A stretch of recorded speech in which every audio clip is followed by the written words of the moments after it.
सुजीत एक काफ़ी गरीब आदमी होता है जो अपने परिवार के साथ रहता है। सुजीत की पत्नी लता अपनी सास गीता से कहती है, माँ जी अभी तो इनका काम अच्छा चल रहा है, कुछ पैसे भी जमा हो गए हैं। अगर ऐसे ही चलता रहेगा ना तो जल्दी हम अपना घर ठीक करवा लेंगे, वरना ऐसे घर में काफ़ी परेशानी होती है। हाँ बहू, ये तो तू बिल्कुल सही कह रही है, ऐसे में तो परेशानी होती ही है। आज मैं सोनू के लिए नए कपड़े भी लेकर आ रही हूँ। कब से बेचारा नए कपड़े मांग रहा है, लेकिन पैसे ही नहीं होते हैं। इसीलिए 2 साल से सोनू को भी नए कपड़े मैंने नहीं दिलवाए हैं। बहू, अब हालात सुधर रहे हैं तो क्यों सोचना, आज सोनू के लिए अच्छे से कपड़े ले आना।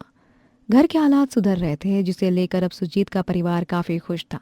कुछ दिनों बाद सुजीत ब्रेड पकौड़े बेचकर घर आ रहा होता है, तभी एक गाड़ी सुजीत को टक्कर मार देती है। आ आ कोई है। आ सुजीत दर्द में काफी देर तक तड़पता रहता है। काफी देर बाद कुछ लोग सुजीत को हॉस्पिटल लेकर जाते हैं। उस एक्सीडेंट में सुजीत अपने दोनों पैर खो देता है, और जब ये बात सुजीत के परिवार को पता चलती है तो उन्हें काफी दुख होता है। हे भगवान, ये हमारे साथ क्या हो गया। मेरे बेटे के साथ ही ये सब होना था क्या। अब हमारा क्या होगा। माँ, मुझे माफ कर दो। मैं अपने परिवार के लिए ज्यादा कुछ नहीं कर पाया। लता, मुझे माफ कर दो। अरे आप माफी क्यों मांग रहे हैं। जो भी हुआ है उसमें आपकी गलती थोड़ी ना है। जो हुआ वो एक हादसा था, और हादसा तो किसी के साथ भी हो सकता है ना। इसीलिए आप खुद को कोसना बंद करिए। सुजीत भी अब घर पर ही बैठ जाता है, जिस वजह से घर के हालात बिगड़ने लगते हैं। घर में तो कुछ भी राशन नहीं है। अब मैं क्या करूं। अगर इन्हें पता चला तो ये परेशान हो जाएंगे। एक बार माँ जी से बात करती हूँ इस बारे में। लता काफ़ी परेशान हो जाती है और अपनी सास के पास जाती है। माँ जी, घर में राशन भी नहीं है, और उधार राशन जब लेने गई थी तो उधार राशन देने से भी मना कर दिया, क्योंकि अभी तक हमने पहले का ही उधार नहीं चुकाया है। अब हम क्या करेंगे। लता अपनी सास से बात कर ही रही होती है, तभी वहाँ लता का बेटा सोनू आता है। माँ, मुझे स्कूल से घर भेज दिया। क्यों, स्कूल से घर क्यों भेज दिया। किसी ने कुछ कहा क्या। माँ, स्कूल की मैडम ने कहा है जब तक स्कूल की फीस नहीं भरेंगे मेरे माँ बाप, तब तक मुझे स्कूल जाने की ज़रूरत नहीं है। आपने मेरी स्कूल की फीस नहीं भरी क्या? बेटा, तुझे तो पता ही है ना, तेरे बाबा की तबीयत खराब है। मैं कुछ दिनों में स्कूल की फीस भर दूंगी। अच्छा, अभी ज़रा बाबा के पास जाओ, देखो तो वो क्या कर रहे हैं।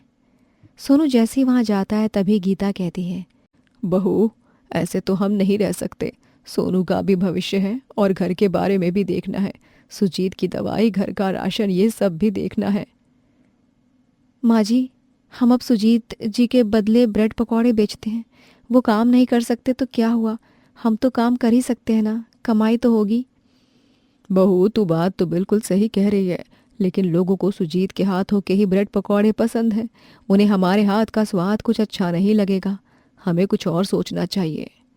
दोनों सास बहू काफ़ी ज़्यादा परेशान हो जाती हैं। कुछ दिनों बाद सब साथ बैठे होते हैं, तभी लता कहती है, सुजीत जी, ये जो आप ब्रेड लाते थे ये काफ़ी सस्ती मिल जाती हैं, लेकिन हम ब्रेड का कुछ और नहीं बना सकते हैं क्या। ब्रेड का तो बहुत कुछ बन सकता है। माँ, हमारे स्कूल में जब स्टॉल लगाए गए थे ना, तो ब्रेड का पिज़्ज़ा भी लगाया गया था स्टॉल में, और वो बहुत ही अच्छा बना था।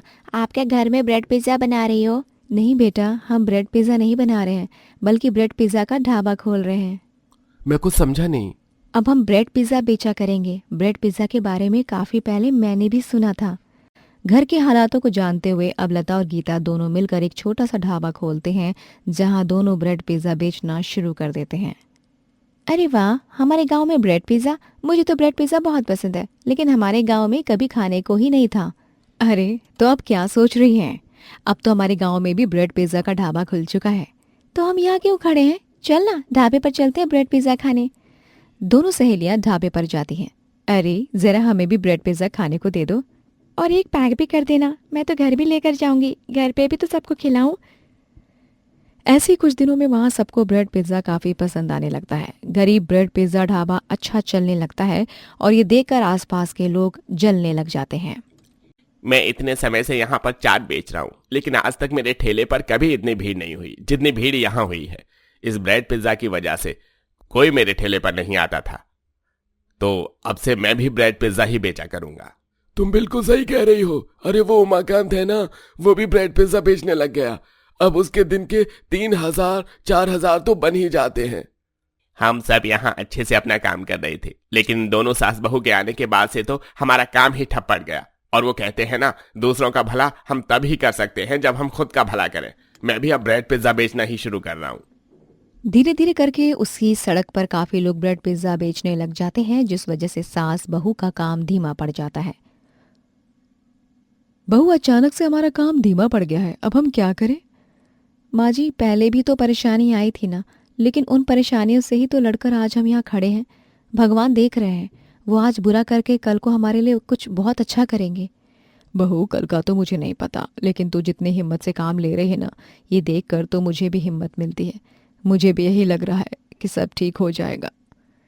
गीता और लता दोनों मेहनत से अपना काम करती और ऐसे ही कई दिन निकल गए थे। कुछ दिनों बाद दोनों अपने ढाबे पर ही थे कि तभी उनके ढाबे पर गांव का सरपंच आता है। अरे सरपंच जी, आप यहाँ, आपको कुछ काम था तो आप हमें बता देते ना, हम खुद चले आते। आपको तकलीफ उठाने की क्या जरूरत थी? अरे अपने काम के लिए तो हर किसी को झुकना पड़ता है ना, और जब काम मुझे है तो तकलीफ आप क्यों उठाएंगी? माफ करना, हम कुछ समझे नहीं। आपको हमसे क्या काम है, बताइए, हम आपकी क्या मदद कर सकते हैं? दरअसल इस महीने मेरी बेटी की शादी है, मेरी इकलौती बेटी है, इसलिए मैं अपनी बेटी की शादी में किसी भी तरह की कोई कमी नहीं रखना चाहता। ये तो बहुत अच्छी बात है, लेकिन आपकी बेटी की शादी, तो इसमें हम क्या कर सकते हैं? मेरी बेटी को आपके ढाबे का ब्रेड पिज्जा काफी ज्यादा पसंद है और वो चाहती है कि उसकी शादी में आपका बनाया हुआ ब्रेड पिज्जा भी रहे, इसलिए मैं आपको ऑर्डर देने आया हूँ। ये रही एडवांस पेमेंट। बहू, तू बिल्कुल सही कहती है। भगवान मुश्किलों के बाद रास्ता भी खुद ही दिखाते हैं। देख, हमारा ढाबा कैसे अच्छा नहीं चल रहा था और अब अचानक से ये ऑर्डर। हाँ माँ जी। दोनों सास बहू अब ब्रेड पिज्जा के लिए बड़े बड़े ऑर्डर लेना शुरू कर देती हैं और ढाबा खूब अच्छे से चलाते हैं। उमा और कोमल दोनों ही एक छोटे से गांव में रहती हैं, जहां उनका एक छोटा सा ढाबा होता है। सुबह सुबह उमा अपनी बहू को उठाने लगती है। अरे कोमल, बहू उठेगी नहीं, ढाबा खोलना है। माँ जी, कल रात देर से सोई थी, इसीलिए अभी आंख नहीं खुली। समय क्या हो रहा है? बहू, अभी तो समय है, उठ जा, मैं कुछ खाने को बना लेती हूँ तब तक। दोनों सास बहू थोड़ी देर बाद अपने ढाबे पर जाते हैं और ढाबे पर खाना बनाकर ग्राहक के आने का इंतजार करने लगते हैं, लेकिन काफी देर तक कोई ग्राहक नहीं आता। माँ जी, इतनी देर हो गई, अब तक कोई ग्राहक भी नहीं आया। ये तो रोज का ही होता जा रहा है। हम ढाबा खोलते हैं और थोड़ी बहुत कमाई होती है, फिर शाम हो जाती है। ऐसे कब तक चलता रहेगा? बहू, पता तो मुझे भी नहीं है, लेकिन अब जो हालात चल रहे हैं ना, उसे देखकर तो मैं भी कुछ नहीं कह सकती हूँ। हम तो बस सब्र से ही काट सकते हैं। माँ जी, हम इतनी मेहनत कर रहे हैं, हर रोज यहाँ अपना ढाबा खोलते हैं, इतनी मेहनत से खाना बनाते हैं, सब सामान लाते हैं। मैं तो बस इतना ही चाहती हूँ कि कम से कम हमारी मेहनत का तो मिल ही जाए। बहू, हमें अभी ना बस अपनी मेहनत पर ध्यान देना चाहिए। देर सवेर हमें हमारी मेहनत का फल जरूर मिलेगा। काश हमारा चांद पर ढाबा होता। अगर हमारा चांद पर ढाबा होता ना, तब तो लोगों की भीड़ होती हमारे ढाबे पर और हम ही खाना बनाते हुए थक जाते। बहू, तू भी ना कुछ भी बोलती रहती है। अरे चांद पर ढाबा कैसे मुमकिन हो सकता है? दोनों सास बहू अपने ढाबे को लेकर ऐसे ही अक्सर परेशान रहती हैं। ऐसे ही कई दिन निकल जाते हैं और शाम उमा ढाबा बंद करने जा रही होती है कि तभी कोमल अपनी सास को रोक देती है। माँ जी, आज ढाबा बंद मत करिए, मेरा मन है कि आज मैं ढाबे में ही सो जाऊं। बहू, ये तू क्या कह रही है? तू अकेले ढाबे में कैसे सो सकती है? अरे अजीत के दुनिया से चले जाने के बाद हम दोनों का इस दुनिया में है ही कौन? और अगर तू भी ऐसे परेशान होकर यहाँ अकेले बैठ जाएगी तो मेरा क्या होगा? तू यहाँ क्यों रात में रहना चाहती है? हम घर चलते हैं ना। माँ जी, मैं उदास हूँ, इसीलिए ढाबे में रात में नहीं रुकना चाहती, बल्कि मेरा मन है आज यहाँ रुकने का। और अगर आपको घर पर अकेला महसूस होगा तो आज हम दोनों ही यहाँ रुक जाते हैं ना, इससे आपको भी अकेला महसूस नहीं होगा। अरे चल ठीक है बहू, अगर तू ऐसा चाहती है तो ऐसा ही सही। रात के समय दोनों सो रहे होते हैं, तभी कोमल को सपना आता है। माँ जी, अब तो हमारा चांद पर ढाबा है, देखना दिन दुगनी और रात चौगुनी होगी हमारी। बहू, तू बिल्कुल सही कह रही है। अभी ही हमारे ढाबे में ग्राहक की इतनी भीड़ है, मुझे तो समझ नहीं आ रहा कि हम इतने सारे ग्राहक को अकेले कैसे संभालेंगे। माँ जी, आप चिंता क्यों कर रही हैं? कल तक जब हम जमीन पर ढाबा चलाते थे तो भी तो अकेले ही संभाल रहे थे ना। अब तो हमारा चांद पर ढाबा है। कभी किसी ने नहीं सुना होगा गरीब का चांद पर ढाबा, लेकिन हमारा वो ढाबा भी है। अरे इतना अच्छा चांद पर ढाबा है और आप लोग खाना देने में समय लगा रहे हैं। जल्दी से खाना दे दीजिए ना, और बैठने की भी जगह बता दीजिए। दरअसल बैठने की जगह तो अभी नहीं है, आप कल आ जाइएगा। नहीं नहीं, चांद पर ढाबा है, मैं कल तक का इंतजार नहीं कर सकता। मुझे टेबल कुर्सी की जरूरत नहीं है, मैं तो चांद पर ही बैठकर खाना खा लूंगा। आप जल्दी से मुझे खाना दे दीजिए। बहन जी, मैं भी कब से खाना मांग रही हूँ। अरे जल्दी से हमारे लिए भी खाना लगा दीजिए। अपने ढाबे पर ग्राहक की इतनी भीड़ देखकर दोनों सास बहू काफी खुश हो जाती हैं। बहू, मैंने तो कभी सोचा भी नहीं था कि हमारे ढाबे पर कभी इतनी ज्यादा भीड़ भी होगी, लेकिन यहाँ तो इतनी भीड़ है। माँ जी, बात बाद में भी हो जाएगी, लेकिन अभी तो हमें जल्दी जल्दी हाथ चलाने चाहिए। देखिए ना, लोगों की भीड़ कैसे बढ़ती जा रही है। कोमल जल्दी से खाना लगा रही होती है, तभी उमा बाल्टी भर पानी लेकर कोमल के मुंह पर गिरा देती है। अब माँ जी, ये क्या? ढाबे पर ग्राहक की भीड़ लगी है और आपने मेरे मुंह पे पानी डाल दिया। बहू, सपने देखना बंद कर। अरे कब से मैं तुझे आवाज लगा रही हूँ, उठाने की कोशिश कर रही हूँ, तू है कि उठ ही नहीं रही। और तू ऐसे सपने क्यों देखती है? अब माँ जी, अब सपने देखने का नहीं बल्कि सपने को सच करने का समय आ गया है। बहू, ये तो क्या बोल रही है? क्या सच करना है? माँ जी, हमारा ढाबा चल नहीं रहा है ना। आप देखना हमारा ढाबा कितना अच्छा चलेगा। गरीब का चांद पर ढाबा होगा तो लोग खुद ही आएंगे। बहू, मुझे तेरी कोई भी बात समझ नहीं आ रही है। तू साफ साफ बता कि आखिर तू कहना क्या चाहती है। माँ जी, अब बस मैं कहूँगी नहीं, बल्कि हम साथ में काम करेंगे। कोमल जुगाड़ लगाकर कबाड़ी की दुकान से आसपास से कुछ फालतू के सामान लेकर आती है और उसी से अपने ढाबे को पूरी तरह ढक देती है। बहू, ये तो क्या कर रही है? मुझे तो कुछ समझ नहीं आ रहा। माँ जी, मैं चांद पर ढाबा बना रही हूँ। ये देख रही हो ना, पूरी सतह बिल्कुल वैसे ही लग रही है ना, जैसे चांद की होती है। तो अब हम इस ढाबे को ऐसे बना देंगे जैसे ये चांद पर है। अरे वाह बहू, ये तो मैंने सोचा ही नहीं था। ये तो बहुत अच्छा आइडिया है। दोनों सास बहू अब कड़ी मेहनत करने लग जाती हैं और अपने साधारण से ढाबे को चांद वाला ढाबा बना देती हैं। एक हफ्ते की मेहनत रंग लाती है और वो ढाबा बिल्कुल ऐसा लगता है जैसे चांद पर ही हो। बहू, ये तो बहुत ही सुंदर लग रहा है। बिल्कुल ऐसा लग रहा है जैसे ये ढाबा चांद पर ही हो। ऐसा ढाबा अगर ग्राहक देखेंगे तो वो काफी ज्यादा खुश हो जाएंगे। बहू, तू तो बहुत समझदार है। माँ जी, वैसे तो मुझे भी नहीं पता था कि मैं इतनी ज्यादा समझदार हूँ, और अब भगवान चाहेंगे तो हमारा ढाबा खूब चलेगा। दोनों सास बहू का चांद पर ढाबा लोगों को काफी अच्छा लगता है। कुछ ही दिनों में लोगों में चांद पर ढाबा भी काफी मशहूर हो जाता है। वाह, चांद पर ढाबा, ये तो काफी अच्छा आइडिया है। ऐसा ढाबा तो मैंने कभी नहीं देखा। ऐसा ढाबा किसी ने देखा नहीं है, तभी तो हमने ऐसा ढाबा बनाया है। क्या मैं चांद पर ढाबे में कुछ फोटोज ले सकती हूँ? वो क्या है ना, मुझे फोटो लेना बहुत अच्छा लगता है, और आपका इतना अच्छा ढाबा है, इतना अनोखा है कि मैं खुद को फोटो लेने से रोक नहीं पा रही हूँ। प्लीज मना मत कीजिएगा। इसमें मना करने वाली क्या बात है? अरे इतना अच्छा ढाबा है, लोगों को इतना पसंद आ रहा है, तो फोटो लीजिए। आपको जितना मन करे उतनी फोटो लीजिए। ऐसे ही अब काफी लोग आने जाने लगते हैं। ढाबे पर थोड़ी सी देर में भी भीड़ खाली नहीं होती। ये तो बिल्कुल मेरे सपने जैसा हो गया। चांद पर ढाबा तो इतना अच्छा चल रहा है, ये तो मैंने कभी सोचा भी नहीं था। बहू, तूने बिना सोचे ही इतना अच्छा ढाबा तैयार कर दिया। उनका ढाबा काफी मशहूर हो गया था। कुछ दिनों बाद एक आदमी आता है। सुनिए, दरअसल मेरी शादी की सालगिरह है और मैं अपनी सालगिरह आपके इस चांद पर ढाबे पर मनाना चाहता हूँ। मैं इसके लिए आपको काफी अच्छे पैसे दूंगा। माँ जी, यहाँ तो लोग अपने अच्छे दिन को और अच्छा बनाने भी आ रहे हैं। अरे कुछ बताइए ना। जी, हमें मंजूर है। इसी तरह अंत में लोग अब चांद पर गरीब के ढाबे की काफी सराहना करते हैं और ढाबा भी काफी अच्छा चलता है। मीरा और कल्पना दोनों सास बहू बहुत गरीब होती हैं। दोनों का एक दूसरे के सिवाय इस दुनिया में और कोई नहीं होता। दोनों का गांव में एक छोटा सा ढाबा होता है जिसमें वो दोनों अपना स्पेशल पिज्जा पराठा बेचते हैं। ओए होए होए होए, क्या बेहतरीन पिज्जा पराठा बनाती हो आप दोनों सास बहू। खाकर अलग ही खुशी होती है। मैं तो और 5 पराठे खाऊंगा। अरे वाह वाह, धन्यवाद। हमने गांव में और भी कई सारी जगहों पर पिज्जा पराठा खाया है, पर आपके ढाबे पर जो पिज्जा पराठा है उसकी बात ही निराली है। स्वाद एकदम अलग है। हाँ हाँ, हमें तो बताइए, आपकी पिज्जा पराठा की खुफिया रेसिपी क्या है? कैसी बातें कर रहे हैं आप भाई साहब? अगर हम आपको हमारी खुफिया रेसिपी बता देंगे तो हम अपने ढाबे पर क्या बेचेंगे? ये बात भी सही है। मीरा और कल्पना अपने पिज्जा पराठा ढाबा से दिन भर में अच्छी खासी कमाई कर लेते हैं, जिससे उन दोनों का अच्छे से गुजारा हो जाता है। बहू, हमारा ढाबा धीरे धीरे कितनी प्रगति कर रहा है। काश तेरे ससुर जी और मेरा बेटा अशोक इन सबको देखने के लिए जिंदा होते। हाँ माँ जी, आपने सही कहा। अशोक और ससुर जी के बिना ये सब अधूरा है। लेकिन एक बात भी है, वो दोनों चाहे इस शरीर से मर चुके हैं, लेकिन उनकी रूह आज भी हमारे साथ है।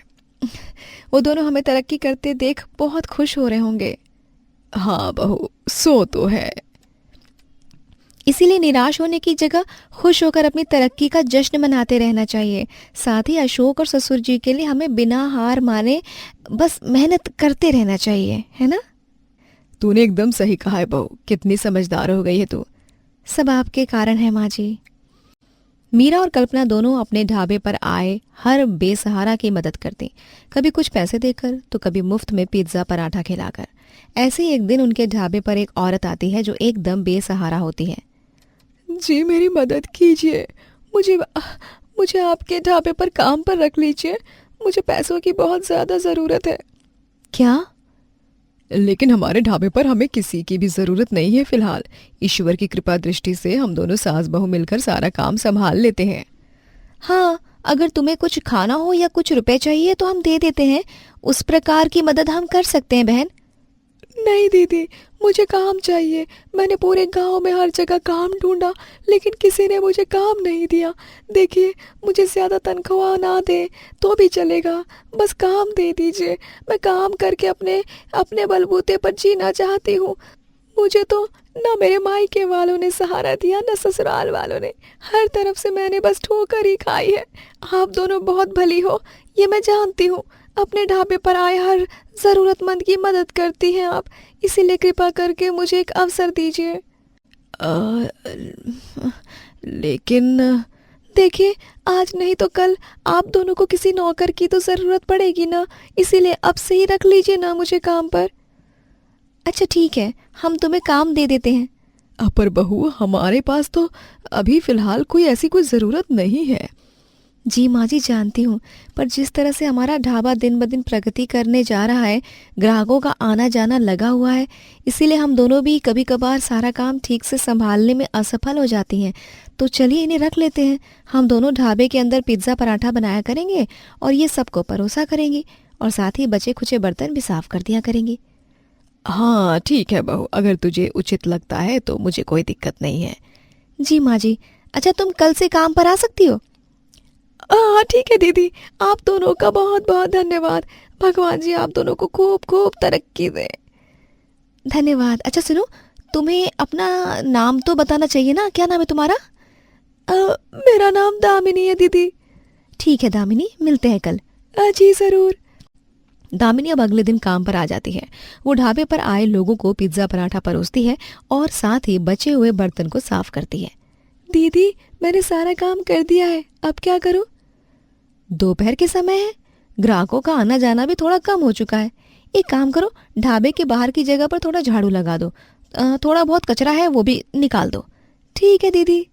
दामिनी अपना काम सही से करती है, लेकिन 2 दिन बाद जब सुबह के समय कल्पना और मीरा अपना ढाबा खोलने जाते हैं, तभी वो दोनों कुछ ऐसा देखते हैं जिससे वो दोनों आश्चर्यचकित हो जाते हैं। ये क्या, दामिनी का पिज्जा पराठा ढाबा? ये हमारे ढाबे पर काम करने आई दामिनी, 2 दिन में इसने ढाबा खोल लिया, वो भी ठीक हमारे ढाबे के सामने। दामिनी भी अपने ढाबे पर पिज्जा पराठा बेचती है, वो भी कम दाम में, जिस कारण गांव वाले अब उसके ढाबे पर पिज्जा पराठा खाने आते हैं। वाह वाह, ये पिज्जा पराठा तो एकदम मीरा दीदी और कल्पना काकी के पिज्जा के पराठे के जैसा है, लेकिन स्वाद एकदम वैसे का वैसा कैसे हो सकता है ये? मुझे भी कुछ समझ नहीं आ रहा है। ओफो भाई साहब, आप दोनों खाने पर ध्यान दीजिए ना। कम दाम में इतना स्वादिष्ट पिज्जा पराठा आपको और कहाँ मिलेगा? ये बात भी सही कही आपने बहन जी। दिन भर मीरा और कल्पना के ढाबे पर केवल इक्का दुक्का ग्राहक आकर पिज्जा पराठा खाते हैं। वहीं कम दाम होने के कारण दामिनी के पास ही ज्यादा ग्राहक होते हैं। रात के वक्त, दामिनी ये तुमने बहुत गलत किया। नाटक करके तुम हमारे ढाबे पर आई, वो भी सिर्फ काम मांगने के लिए।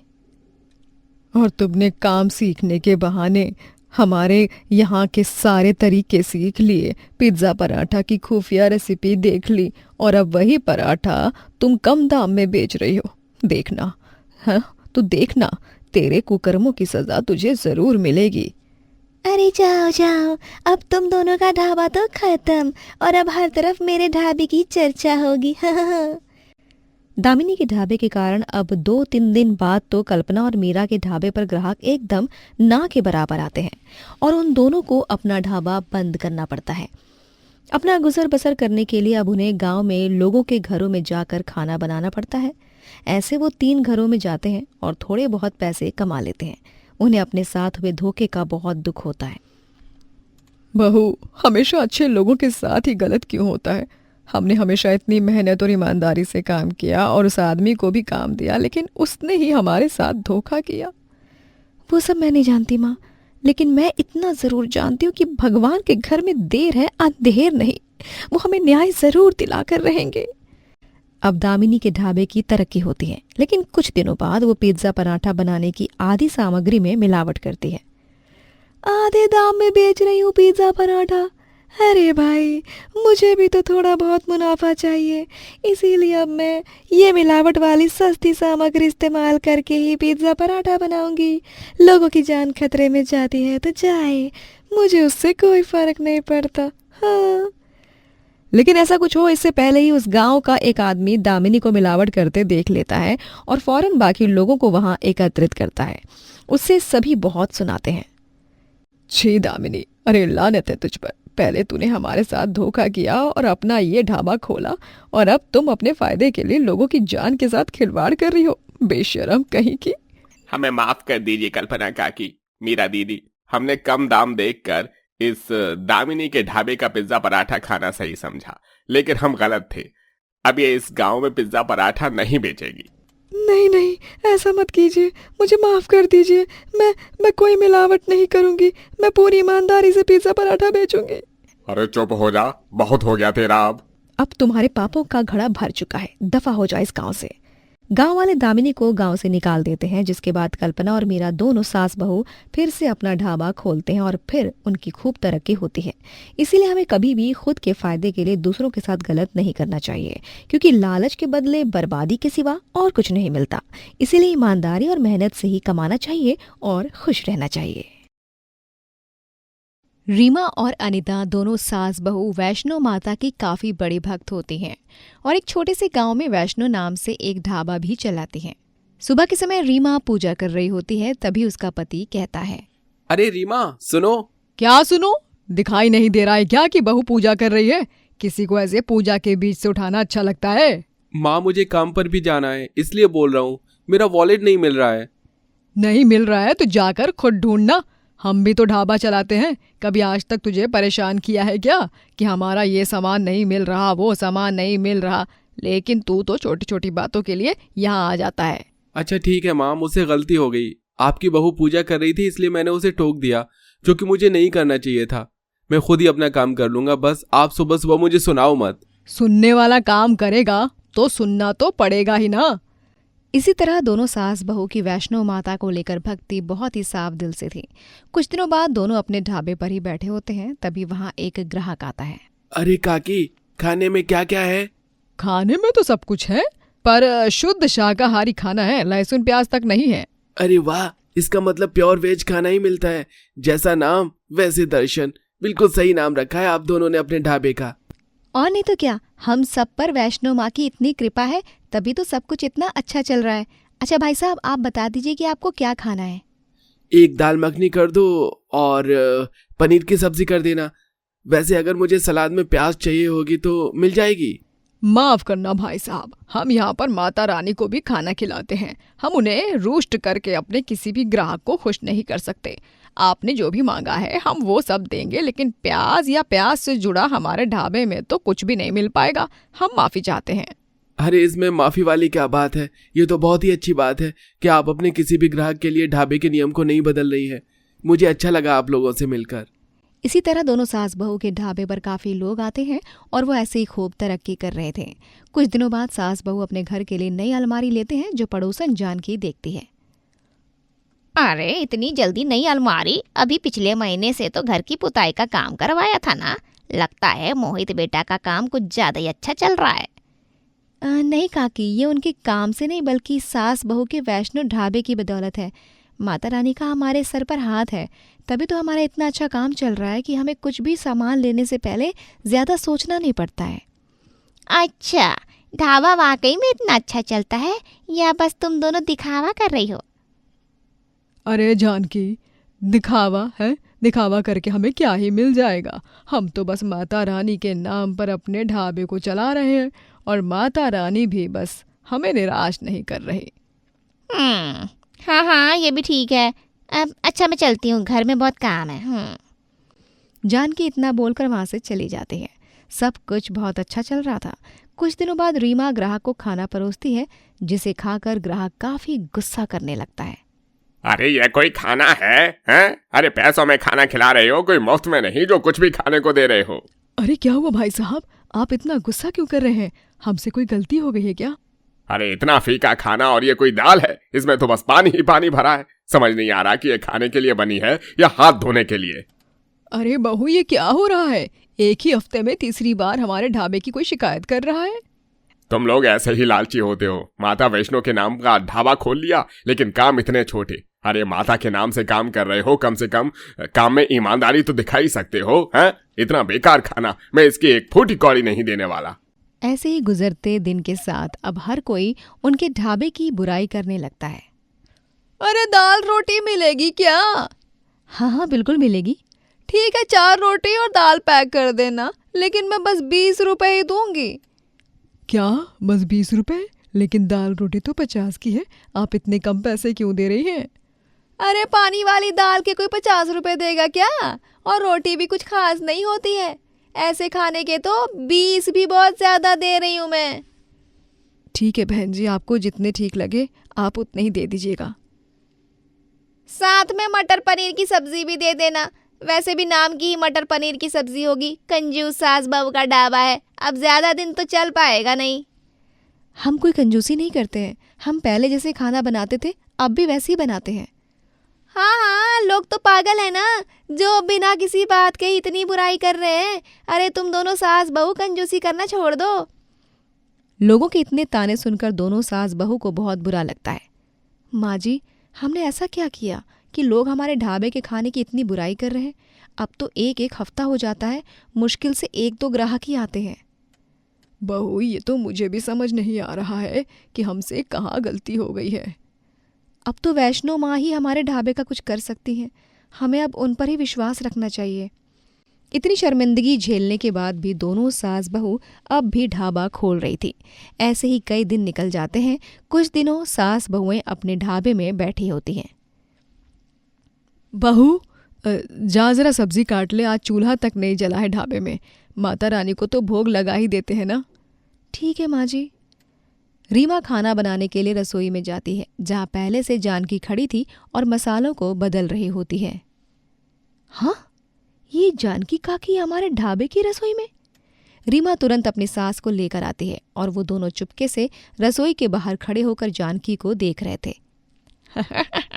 ये सास बहू का ढाबा बहुत चल रहा था ना। इस ढाबे के दम से ही दोनों सास बहू बहुत उछल रहे थे ना। ढाबे का नाम तो खराब हो ही गया, अब कुछ दिनों में बस ताला लगने की देर है। हाँ, जानकी को मिलावट करता देख दोनों सास बहुएं समझ आती हैं और वो तुरंत रसोई में जाती हैं। ये सब तुमने किया? तुम्हें शर्म नहीं आती है किसी दूसरे के काम को ऐसे खराब करते हुए? अरे तुम दोनों ये यहाँ क्या? हाँ, हम दोनों यहाँ और हमें अब सब कुछ पता चल गया। लेकिन आपकी भलाई अब इसी में है कि अब आप सबके सामने जाकर अपनी गलती मान लो, वरना जिस तरह सच हमारे सामने आया है ना, वैसे ही वैष्णो माँ सबके सामने सच ले आएंगी और तब जो होगा वो अच्छा नहीं होगा, ये आप जानती हैं। जानकी काफी डर जाती है और उसी शाम गांव वालों को ढाबे पर बुलवाती है। आप सब मुझे माफ कर दीजिए। इतने दिनों मैं वैष्णो ढाबे में जो भी बदलाव आए हैं वो मेरी वजह से ही आए हैं। सास बहू की कोई गलती नहीं है।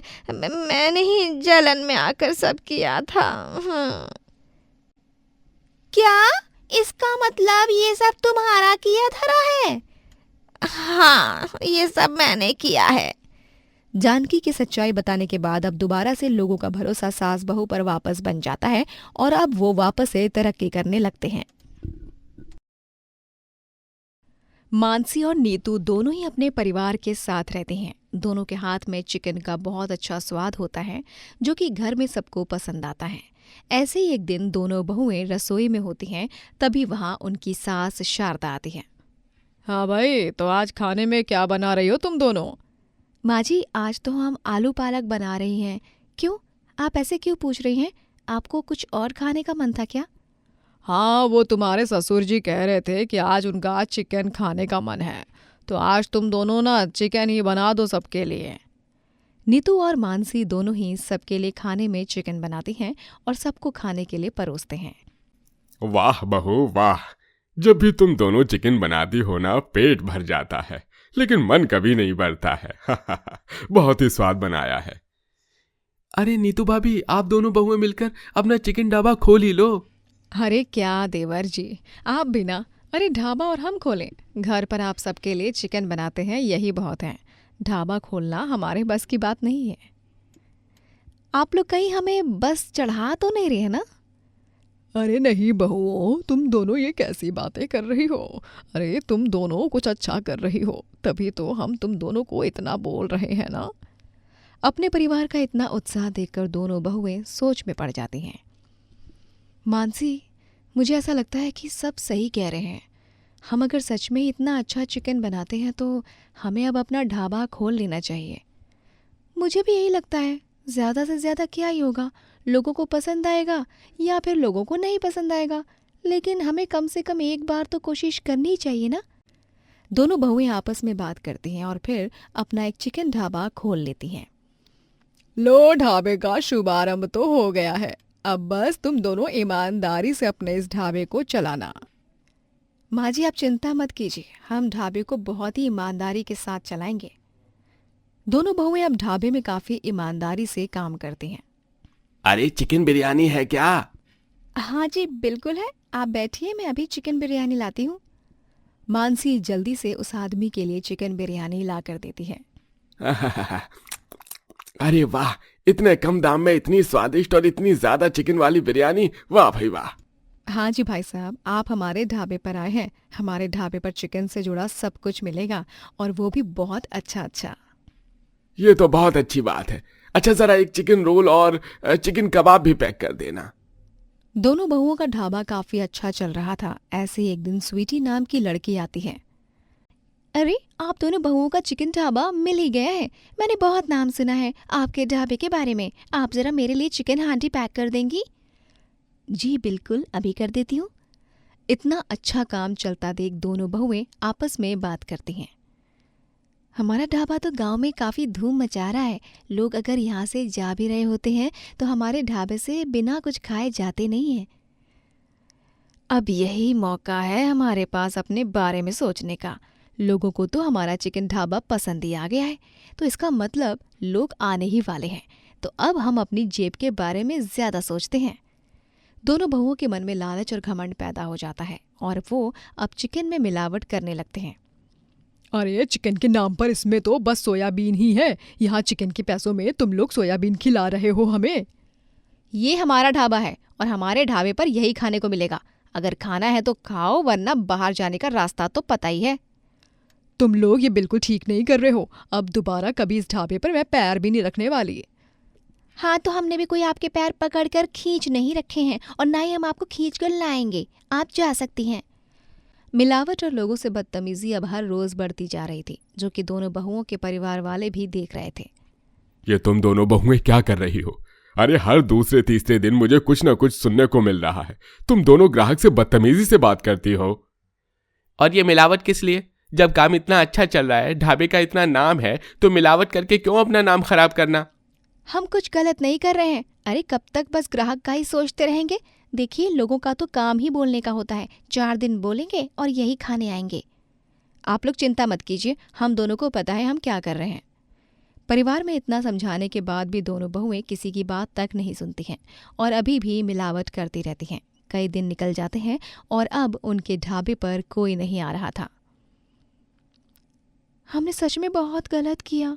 2 हफ्ते हो गए हैं और अब हमारे ढाबे पर कोई चिकन खाने नहीं आया। हमें अपने परिवार वालों की बात मान लेनी चाहिए थी। हमसे बहुत बड़ी गलती हो गई। दोनों बहुओं को अपनी गलती का एहसास होता है और वो तुरंत अपने परिवार के पास जाती हैं। हमें माफ़ कर दीजिए, हमें ढाबे का घमंड हो गया था। आप सब सही कह रहे थे। अब रोने से कुछ नहीं होने वाला है। जब मौका था तो तुम दोनों ने समझा नहीं। नहीं नहीं, ऐसा मत कहिए, हमें एक मौका दे दीजिए, हम अपनी गलती को सुधारना चाहते हैं। नहीं, अब हम तुम्हें मौका देकर कोई गलती नहीं करना चाहते। आज जो भी हुआ है ये सब तुम दोनों की ही गलती का परिणाम है। दोनों बहुएं अब अपने किए पर बस पछतावा कर रही थी। कई दिनों बाद गांव में एक अजय कल्लू नाम का चिकन ढाबा खुलता है। अरे आओ भाई, बढ़िया बढ़िया, अलग अलग तरह का चिकन खाओ, आओ आओ आओ। कुछ दिनों में कल्लू का ढाबा भी काफी मशहूर हो जाता है। हर कोई वहां आने लगा था। देखो तो मानसी, यहाँ कितनी ज्यादा भीड़ है। एक समय था जब हमारे ढाबे के बाहर भी इतनी भीड़ हुआ करती थी। हाँ, लेकिन अब कोई फायदा नहीं है ये सब सोचकर। अब वो दिन वापस कभी नहीं आ सकता। हाँ, चलो हम घर चलते हैं। दोनों बहुएं घर वापस आ जाती हैं। ऐसे ही कई दिन निकल जाते हैं। कुछ दिनों बाद दोनों बहुएं कल्लू के ढाबे से गुजर रही होती हैं। तभी वो उनकी नज़र ढाबे की रसोई में जाती है। ये गया सोयाबीन और ये गया खराब मुर्गा। मुझे तो सस्ते दाम पर मिल गया। लोगों के पेट में जाने के बाद कहाँ ही किसी को पता चल रहा है कि ये खराब मुर्गा है। कल्लू को मिलावट करते हुए दोनों बहुएं देख लेती हैं। हे भगवान, ये कल्लू तो लोगों की सेहत के साथ खिलवाड़ कर रहा है। हमें गांव वालों को इसकी सच्चाई के बारे में बताना ही चाहिए। दोनों बहुएं कल्लू की मिलावट करते हुए वीडियो बना लेती हैं और शाम के समय जब कल्लू के ढाबे पर काफी भीड़ थी तो बड़ी सी टीवी पर वो वीडियो चला देती हैं। ये देखिए, ये कल्लू आप सबकी सेहत के साथ कैसे खिलवाड़ कर रहा है। खराब चिकन सस्ते दाम पर मिला था, ये वही खिला रहा है। हे भगवान, अच्छा हुआ तुम दोनों इसका सच सबके सामने ले आई, वरना तो हमें कभी सच पता ही नहीं चलता। देखिए, हमने खुद भी गलती की है, लेकिन अब हम आप सबसे माफी मांगते हैं और बस आप सबसे एक मौका चाहते हैं। जब तुम दोनों को अपनी गलती का एहसास हो गया है और तुम हम गांव वालों के लिए इतना कर रही हो तो हम भी एक मौका देने को तैयार हैं।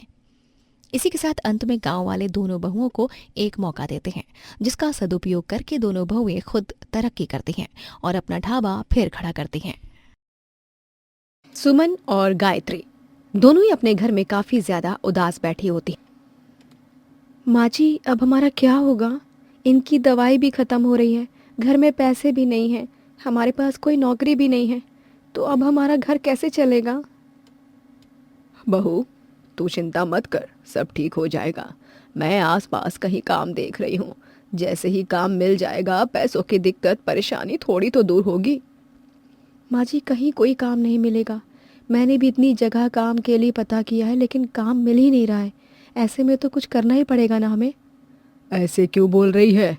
कुछ सोचा है क्या तूने पहले से ही? हाँ माँ जी, मैं सोच कर ही बोल रही हूँ। देखिए, आसपास कोई भी घर पर कीर्तन पूजा पाठ होता है तो वहाँ पर मुझे ही बुलाते हैं सब खाना बनाने के लिए, क्योंकि मैं थोड़ा ठीक ठाक खाना बनाती हूँ। तो क्यों ना अब हम अपना काम शुरू कर दें, मतलब अपना ढाबे वाला काम, ढाबा खोलें। बहू, तो ये क्या कह रही है? ढाबा खोलना हमारे बस की बात नहीं है। ढाबा खोलने में कितनी परेशानी आती है। माँ जी, मैं आपकी चिंता और डर अच्छे से समझ रही हूँ, लेकिन जब तक हम किसी भी काम के लिए हिम्मत नहीं बनाएंगे ना, तब तक वैसे भी कुछ करना हमारे बस की बात नहीं होगी ना। बहू, तू समझ नहीं रही है। दोनों सास बहू बात कर रहे होते हैं, तभी सुमन का बेटा सोनू रोते हुए आता है। अरे क्या हुआ सोनू, तू इतना क्यों रो रहा है? माँ, मुझे मैडम ने स्कूल आने से मना कर दिया। कहने लगे जब तक फीस नहीं देंगे स्कूल की, तब तक स्कूल आने की कोई ज़रूरत नहीं है। माँ, मेरी फीस अब तक क्यों नहीं दी गई है माँ? हाँ, मुझे स्कूल जाना है माँ। माँ जी, देख रही हो ना आप, कितनी परेशानी हो रही है। सोनू बेटा, तू चुप हो जा। और अब जा ना, कपड़े बदल ले। बहू तू ठीक कह रही है। फिर अगर तुझे यही सही लग रहा है ढाबा खोलना तो मैं भी तेरे साथ हूँ। घर की परेशानियों के लिए हमें कुछ ना कुछ तो करना ही पड़ेगा ना। दोनों सास बहू अब ढाबा खोलने की तैयारी में लग जाते हैं। बहू, हमने ढाबा खोलने की तो सोच ली है, लेकिन हमारे पास तो पैसे हैं ही नहीं। हम ढाबा खोलेंगे कैसे? माँ जी, रमेश काका है ना, मैंने उनसे बात की है। उनकी जो दुकान है उसको किराए पर ले लेंगे। 3 महीने बाद ही हम पैसे देंगे। मैंने उनसे बात की थी कि जब हमारा ढाबा 3 महीने थोड़ा बहुत चलने लग जाएगा तो हम पैसे दे देंगे। दोनों सास बहू रमेश के पास जाते हैं। अरे दुलारी पिचकारी दोनों आ गई। माफ करना, ये दुलारी पिचकारी कौन है? अरे मैं गायत्री और ये मेरी बहू सुमन है। तुम दोनों को ही दुलारी पिचकारी कह रहा हूं। अच्छा ये बताओ, यहाँ क्यों आए हो दोनों? काम है क्या? हाँ रमेश काका, काम ही है। दरअसल मैंने आपसे बात की थी ना आपकी उस दुकान के बारे में, वो हमें किराए के लिए चाहिए।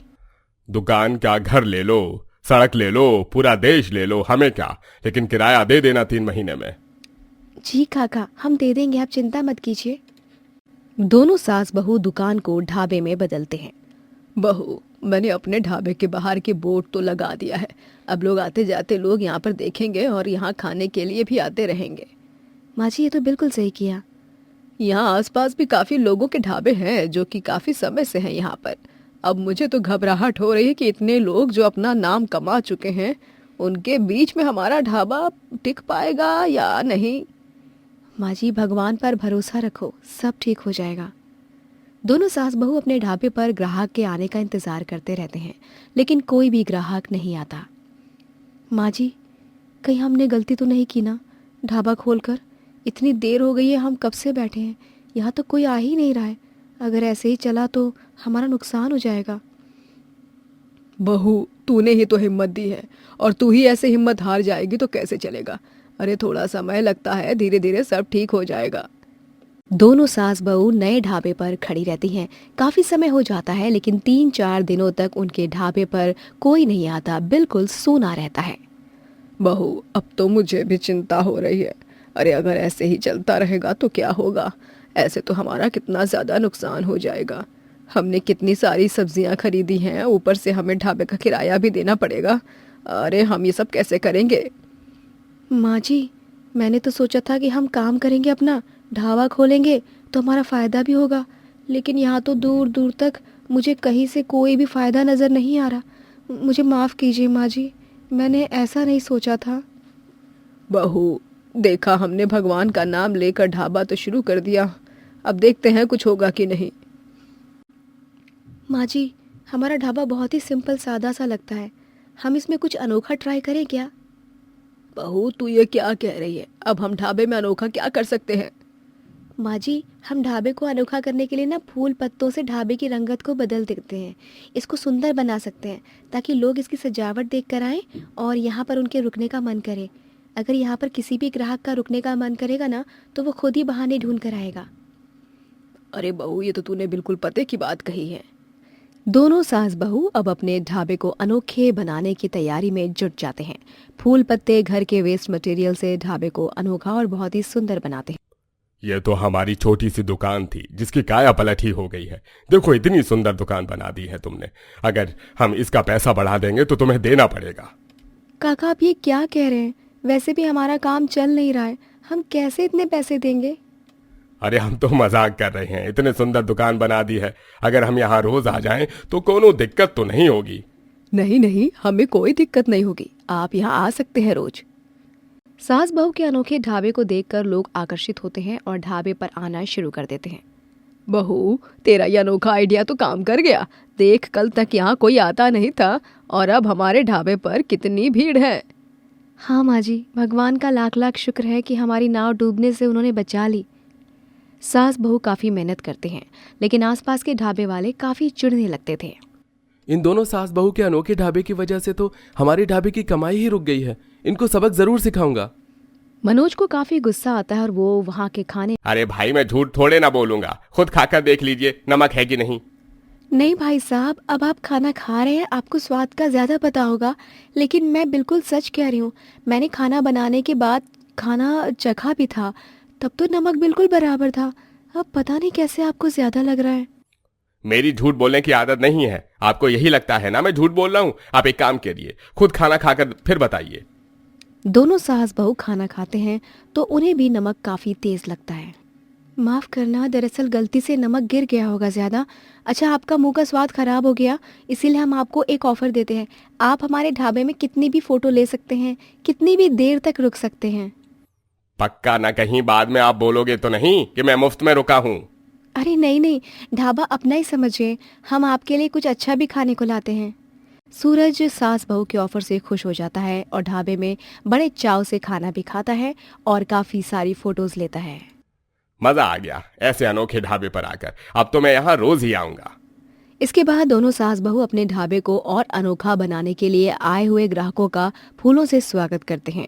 उनके बैठने की काफ़ी सुंदर जगह की व्यवस्था करते हैं। वाओ, ये कितना प्यारा ढाबा है, बिल्कुल यूनिक है। सच में ऐसा अनोखा ढाबा तो मैंने पहले कभी देखा ही नहीं। Just wow. आपको हमारा ढाबा पसंद आया? ये पसंद आने लायक वाली तो चीज़ है ही नहीं। ये तो ऐसा ढाबा है जहाँ पर हर किसी का मन करे कि वो यहाँ से जाए ही ना। सच में बहुत ही प्यारा ढाबा है और इसको अनोखा बनाने के लिए आप लोगों ने भी देखकर ही, मतलब आपको देखकर लग रहा है कि कितनी ज़्यादा आप लोगों ने मेहनत की है। वैसे हमारे ढाबे का खाना भी बहुत ही स्वादिष्ट है, आप खाओगे ना तो आपको भी बहुत अच्छा लगेगा। ये तो कहने की बात ही नहीं है। आई मीन आप लोगों को ना, मतलब क्या कहूँ मैं, देख कर ही लग रहा है कि ढाबे में खाना भी बहुत ही अच्छा, बहुत ही स्वादिष्ट मिलेगा। अब जल्दी से ना मेरे लिए अपने ढाबे का बेस्ट वाला खाना दे दीजिए, मुझे क्रेविंग हो रही है, अब मुझे इंतज़ार नहीं हो रहा है। इसी तरह दोनों सास बहू का अनोखा ढाबा काफ़ी ऊंचाई पर आ जाता है और जलन खोर लोगों की जलन उन्हें ही मात देती रहती है।